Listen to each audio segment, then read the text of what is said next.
Hello and welcome to another game of Dominions 5. I am the False God. We are playing as Berytos. Nope, not there. Here we go. And we're going to jump in on turn 42. 42. Revive King, Scapegoats, Auspex, miss. Arcane Probing, miss. Gnome Lore, miss. See, this is the great thing about demons. They don't miss.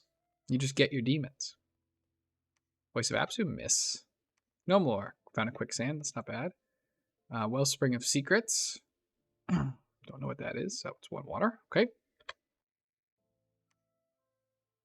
Dire Portent. Mother Oak has gone up. It's pretty late for Mother Oak. It's turn 42. I guess we don't really have any big nature nations, but it's a pretty late Mother Oak. With that said, 10 nature gems, nothing to sneeze at. I'm sure that Femoria has gotten there using the nature gems in Ur's capital that we could have had if we were better against killing titans. And okay, so a lot of strikes today. Unexpected event, fertility. Forces of the earth have woken up. Great, they're going to attack us. Misfortune magic from killing a witch. An alien being has been sighted. Skulking near sites of mystical power. Okay. Negative event. We got an earth elemental and some gnomes, and we have a decent amount of PD here.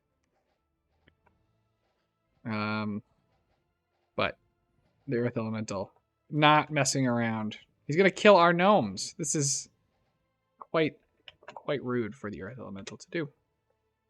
So goodbye gnomes. And we killed an Olmish, or no, a Helheim. Always got to check Helheim scouts for Bane Venom charms after the Hinnom incident. You can see we're killing a lot of filthy brigands in some of these provinces. This is down below 5,000 and we need to move on from it, which I think I'll do pretty soon, but this is why we don't have a lot of income in general, because we're busy burning all of our provinces down. We're dispatching a force to go and deal with these gnomes. Treacherous gnomes. What else are we doing? We're blood hunting. Bowl of Blood. Building our palisades at New Spring. We're finally building. I think we have a little bit of gold. Looks like we're finally building our palisades here. So that's nice. Took us long enough. Arcane Probing. We're doing another trade wind here. So this one I'm less confident was correct. I really wanted more income, and I had some amount of air.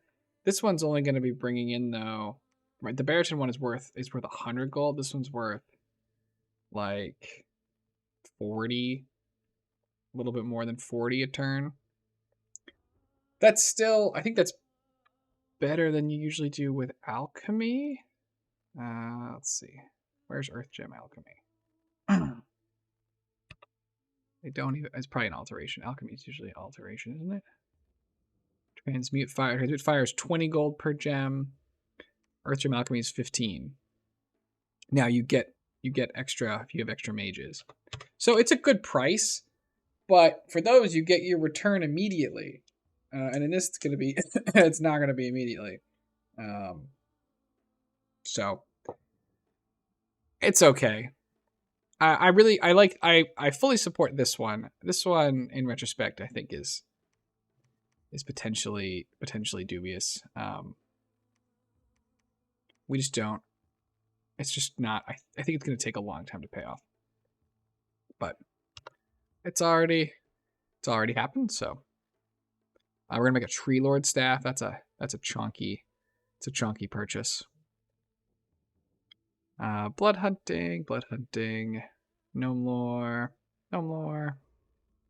Starshine Skullcap, get our astral going. Another Dwarven Hammer. I think we have enough construction going on to make this worth it. Crystal Coin, Skull Staff. Lots of good boosters that we're going to be able to use to push us higher into getting to do more cool stuff. Let's go and check back. Let's see, Mother Oak. Go check back on our research. We're still going up to Conjuration, and then Blood, and then Evo, and then Blood. So, keep doing that. Let's go ahead and jump to turn 43. Not too much going on. We're sort of, it's sort of it's not good content when I sit here not doing anything, right? I get it. But I think it's really good for Berytos. Like, we're perfectly happy to just get to sit here and remote site search and blood hunt and research, and just sort of let the game go on. Strike, strike, strike. Oi. Cast Trade Wind. We are not finding anything. Yeah, we missed everything that turn. So that's unfortunate. Let's see, 31, 41, 77, 90, 104. Our blood income is definitely isn't growing at quite the same pace it was. I don't know that we're producing. Oh, I guess we'll finish going through the events first. Fertility event. Runaway Thief was slain with Earth Gems. Servants of Gaia are trying to reclaim the land. The Fertility Cult has taken root. A creature has emerged from tar pits. Death +3, a strange kind of purple and poisonous mushroom seems to thrive in the province. So we get attacked twice by Independence. It's a fire elemental. And our noble PD is not equipped to deal with a size 6 fire elemental, although they do shrink him down to size 5. And then 4, and then 3. 2. And then he's at 8 health and he finishes him off. He's size 1. He's down to size 1 at 2 HP. But he does go ahead and rout us, so we'll have to send somebody else to deal with that. Shouldn't be a problem. And then monster boars attack us. One of our blood hunting provinces. They eat up some slaves and they kill our birds, which is unfortunate because, the birds don't get to deal with stuff anymore. They don't get to find rowdy peasants. So anyway, we're going to break siege here just and do some imps. No problems killing that elemental. Sending a group here to take this back. Shouldn't be a problem. No, that was here. Okay. We've got some more blood slaves, blood hunting. This group needs to move. I forgot how long it was that I kind of sat around here and didn't move for this throne. I definitely think that's a mistake. I should have been moving sooner. But sort of it is what it is. I think I was just annoyed because I was gonna have to walk all the way around again. But we did finish Blood 6, so we've got our first milk cart coming. So that's very cool. We're big fans of the milk carts. Arcane Probing. Harvespex Pale Riders. Dark Knowledge. Milk Cart. Woo! Corpsemen. Shed him. More lanterns. Some great eagles to help. We started to get some gear together for our milk cart. Arcane Probing. There we go with a Lamia Queen. So some more neat stuff coming with our milk cart. We're going to go up to Blood 7. That's going to give us vampires as the primary thing. Also Father Illerth. We should be able to claim pretty trivially. I don't think there's any other blood nations in the game. Archdevils are not bad. We're not looking to put up Astral Corruption anytime soon. But yeah, so we're getting a couple more great summons out of Blood. Being the only blood nation in a game that's going late feels great. Definitely where you want to be. And we do have Cataclysm on if it were to ever come to that. Doing a pretty good job of spending our gems down while still leaving enough of a bank for emergencies. Research, we're up to 1,500 per month. So that's pretty nice. Yeah, I mean, a pretty firm inflection up. Really where we want to be. Honestly, right now, our problem was getting enough. It wasn't a mage problem for blood hunting. It was getting enough people who could patrol. So I'm not sure what else. We're making our long dead. I thought it was not worth it to put the demons doing it. They're too valuable. I didn't want to risk somebody wiping a demon stack out of nowhere. So they're mostly just sitting and propping up wasteland forts. Good respectable demon stuff. But so another pretty uneventful turn. I think we can go ahead and jump into the next one. We've got some people moving around. But we're basically just blood hunting. That's we got our profit. Oh, I think this is what we are in fact finally getting our act together on this throne. The prophet is moving here so that he can bless everybody as they move around to take this. We waited way too long. This is pretty unforgivable. We should have gotten this a long time ago. This one is a little more forgivable, but it's still kind of unforgivable. We really needed to act on these things sooner. But we did not do that. So let's go ahead and jump to turn 44. Berytos 44. And I do believe that we shouldn't lose any more turns for the rest of the game. Our specs, miss. We've got our first milk cart. Woo! Look at our milk cart. Isn't he grand? Now we too can eat our own people. Now, for anyone who doesn't know, the Berytos milk carts are a little bit different from the Hinnom milk carts. They can't get astral, but they can get air, and they are all holy threes. I think they're also worse sacrificers. They do still cause unrest. They do still eat people. But so a slightly different unit. But we're pretty happy to have him. We're moving him to a wasteland that has nobody in it so that he can't cause any damage. Now let's go back to messages. Dark Knowledge, miss. Gnome Lore, miss. Arcane Probing, miss. Summon Eagles. Got a Lamia Queen, we'll check that out. Enchanted Gate is 1 pearl. So for anyone who hasn't seen a Lamia Queen before, it is water, death, nature, and blood. So this is the main reason I did this is to easily put all of these paths into Sabbaths. Although I think that one could credibly state that it would have been better to forge crystal matrices and give them to the enchantresses, but meh. It is what it is.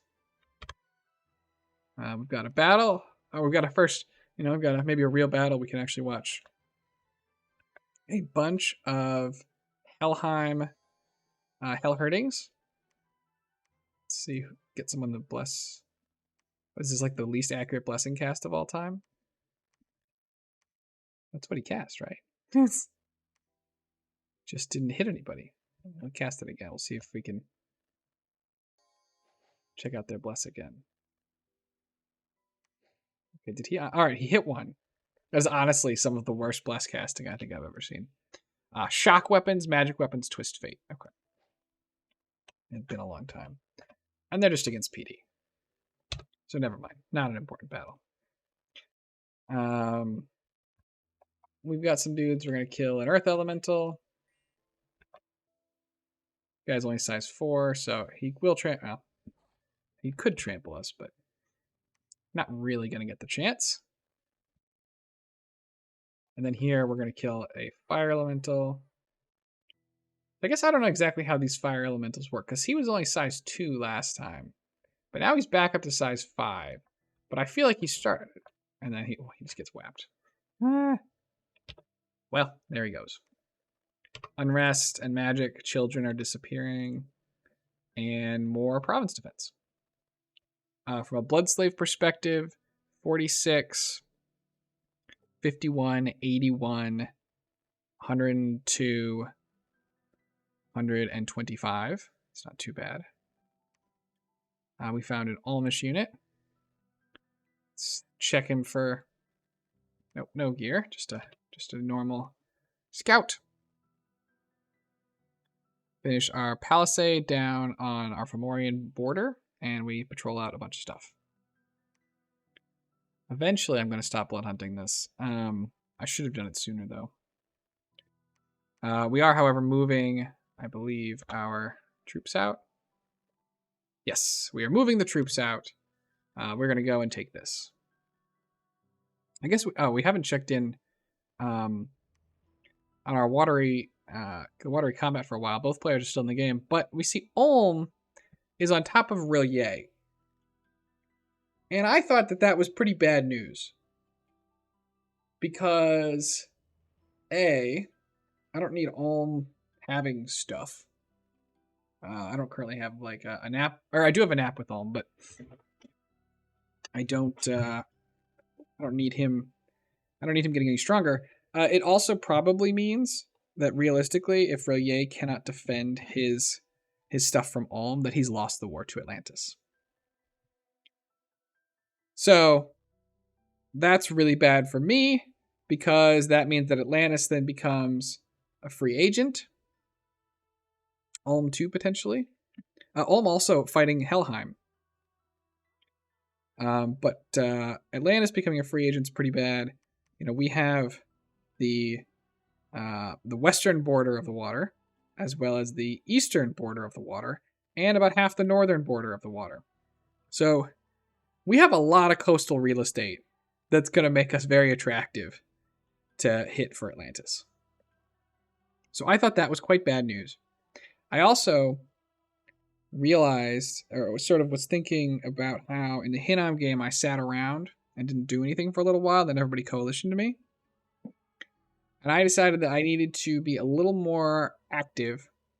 So I think either this turn or next turn or somewhere very soon, I go ahead and maybe it's 2 turns from now, I go ahead and talk to Fomoria, and we're going to agree to go and stab Ulm. I was like, Ulm's looking pretty big. I think we should, he's busy. He ate TNN, he's fighting Helheim, he's getting underwater stuff. Meanwhile, we're just like spiraling out of control as Berytos. But that's, besides, now Fomoria is also kind of spiraling out of control. I don't remember if we showed it, but they have damn near perfect scales. So they have tons of money to spend on stuff. So we're sort of, we're obviously getting the blood economy going, but they're going to have a substantial gold lead. I did briefly consider if I wanted to work with Ulm instead of Fomoria, but I thought, so Fomoria has a much larger border with Ulm, and I only have kind of a minor one. So I was thinking that if I fought with Ulm, I could really contain the fighting here, and then on this border down here. Whereas if I fight with Fomoria, right, the whole southern border is, it's still pretty tight. It's not a huge change here, but there's a longer, I don't know, I just felt like they could do more to hit home, whereas these are all sort of recently liberated lands. So that's coming up. Again, I don't remember if it was this turn or next turn. We did all the diplomacy in Discord, so there's not going to be any written record, but that is what is coming up soon. I think we're basically going to go and attack the throne, and then we're going to end up ending our nap.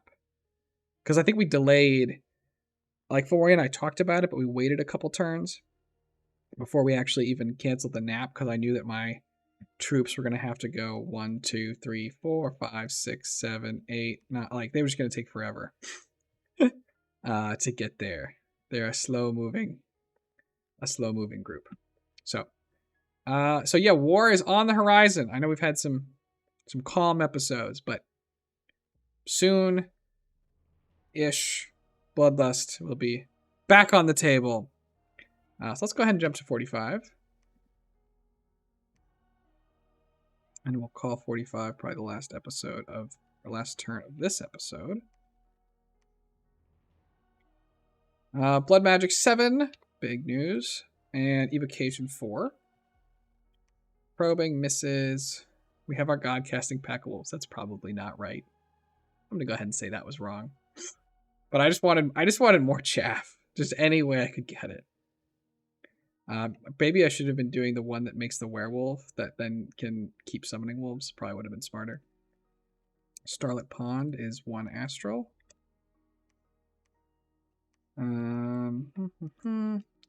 Great Eagles, Packs of Wolves.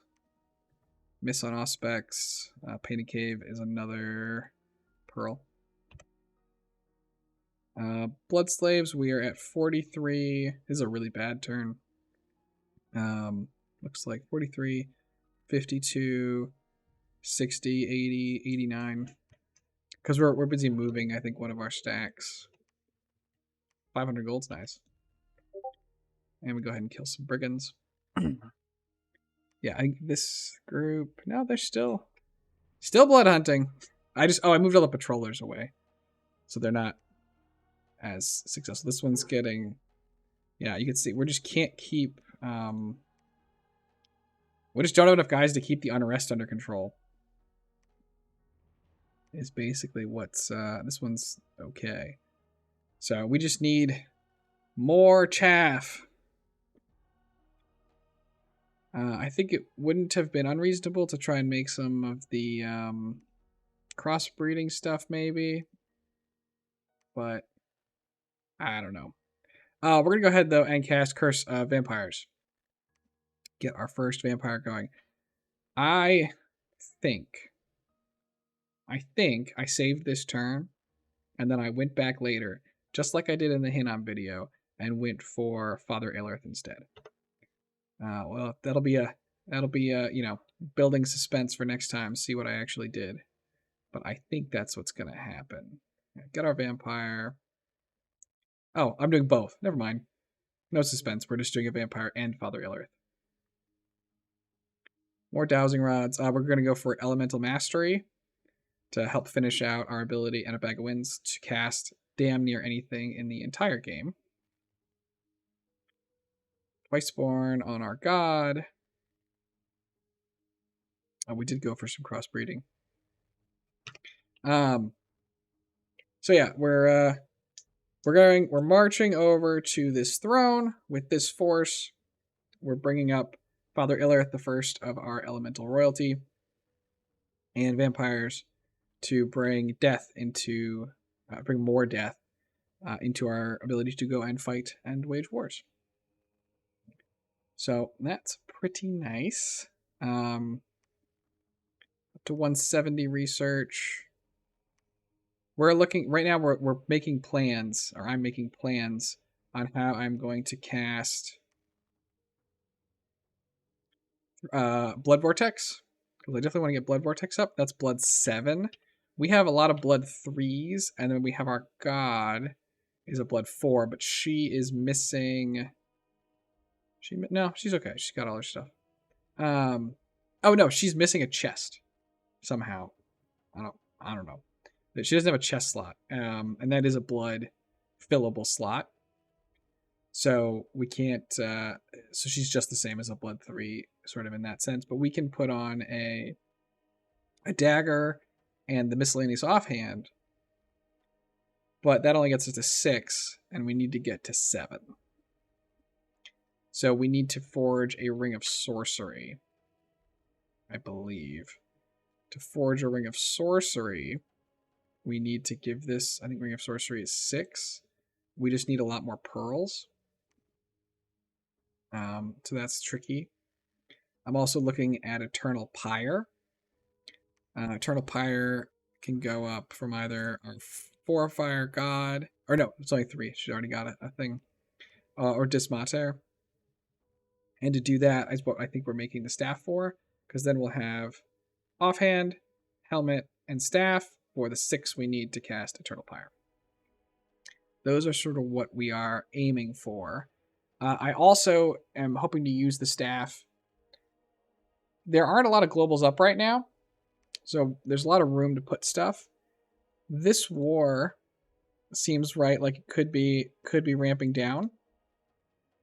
If that's true, then being able to put up Sea of Ice could be pretty important. It's Alt 7, which is also on our, queued up on our list here. To keep the icky underwater nations at bay. Because I don't want to deal with their nonsense.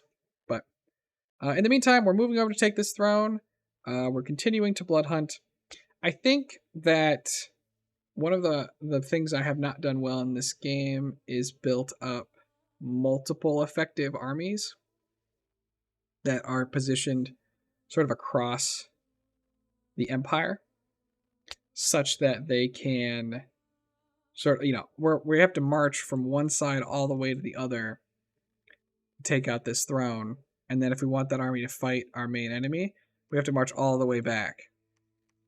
So it would have been nice if we'd had more of a staging area somewhere. But we don't have any forts over here to sort of use as a staging ground. So it feels like there's something wrong with it. Like, this would be a really useful fort. We just don't have, in general, enough money. I know it says we have money now, but I feel like it's a liar. No, it's not a ride turn. Still, maybe we got money this turn. Do we have an event? Yeah, we got 500 gold this turn. Okay. So consider, right, without the 500 gold bonus, we wouldn't even be able to pay for all the mages we're recruiting now. So it's difficult. Probably a mistake was made somewhere, but this also would be good, or could have been good for the necromancers. Not as useful now that we're getting our vampires online. You can see we have a huge death income, though. And then pretty good of everything except nature, and astral's a little low. But in any event, that is it for turn 45 and this episode. Thanks, everybody, for joining me. I will see you all in the next one, and have a great day.